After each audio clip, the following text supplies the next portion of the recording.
Snow can be a challenge if you have to drive through it, plow it, or shovel it. But out in nature, snow is just beautiful. It transforms the brown landscape into a bright winter wonderland.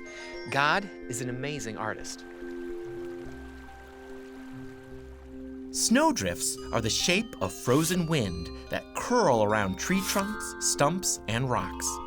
They're like sculptures of wind done in snow crystals that are best seen in the long shadows of late afternoon light. Snow is also full of ice crystal music, with all the whistles, creaks, and crunch sounds that come underfoot as you walk through it.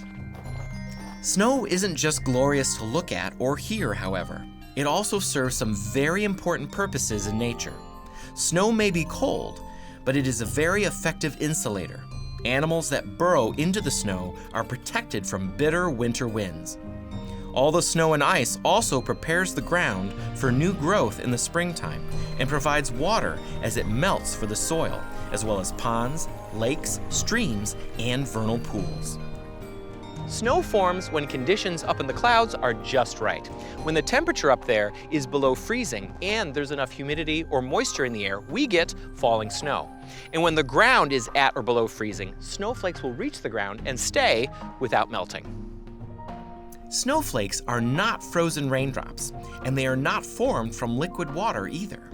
They form when ice crystals are created directly from water vapor in the air, and it's this unique transition that displays water molecules in such beautiful designs.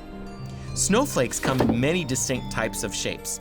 Depending on how someone categorizes snowflake shapes, there are at least 35 different snowflake patterns you can spot. What kind of shape a snowflake has is based on its journey through air temperature and the humidity. That means that every snowfall can create different types of snowflakes. Larger and more complex snowflake designs form when it's around 5 degrees Fahrenheit and the humidity is high.